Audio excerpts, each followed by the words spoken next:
আমাদের প্রাণপ্রিয় আর্জেন্টিনা এবং ব্রাজিল 2026 বিশ্বকাপে কেমন গ্রুপে পড়েছে দেখুন আজকের এই ভিডিওতে।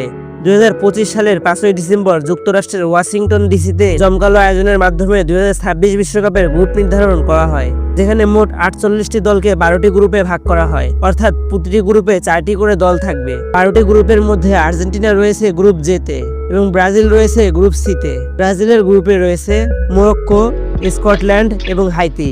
অপরদিকে আর্জেন্টিনার গ্রুপে রয়েছে অস্ট্রিয়া, আলজেরিয়া ও জর্ডান। ফিফা র্যাঙ্কিংয়ে ব্রাজিলের গ্রুপের দলগুলোর অবস্থান। ফিফা র্যাঙ্কিংয়ে ব্রাজিলের বর্তমান অবস্থান 5 নম্বরে।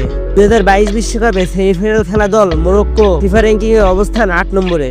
স্কটল্যান্ড রয়েছে 38 নম্বরে ও হাইতি রয়েছে 83 নম্বরে। এই গ্রুপে ব্রাজিলের জন্য মুখের কাটা হয়ে দাঁড়াতে পারে মরক্কো। ফিফা র্যাঙ্কিংয়ে আর্জেন্টিনার গ্রুপের দলগুলোর অবস্থান। ফিফা র্যাঙ্কিংয়ে আর্জেন্টিনার বর্তমান অবস্থান 2 নম্বরে, অস্ট্রিয়ার অবস্থান 24 নম্বরে, আলজেরিয়ার অবস্থান 28 নম্বরে, জর্ডানের অবস্থান 66 নম্বরে। যেহেতু 2026 বিশ্বকাপে প্রতিটি গ্রুপ থেকে 2টি বা 3টি করে দল পরের রাউন্ডে কোয়ালিফাই করবে, তাই এইবার সেভাবে কোনো গ্রুপ অফ ডেট হয়ে ওঠেনি। ব্রাজিলের গ্রুপে 2টি দলের অবস্থান টপ 30-এর বাইরে এবং আর্জেন্টিনার গ্রুপে মাত্র একটি দলের অবস্থান টপ 30-এর বাইরে। আর্জেন্টিনার গ্রুপে টপ 10-এর মধ্যে কোনো দল নেই, কিন্তু ব্রাজিলের গ্রুপে রয়েছে। যেহেতু প্রতিটি গ্রুপ থেকে 2টি করে দল কোয়ালিফাই করবে, তাই প্রায় নিশ্চিতভাবেই বলা যায় গ্রুপ সি থেকে ব্রাজিল এবং গ্রুপ জে থেকে আর্জেন্টিনা কোয়ালিফাই করবে। আপনার কি মনে হয় এই গ্রুপ দুইটির মধ্যে কোন গ্রুপটি সব থেকে বেশি কঠিন হয়েছে?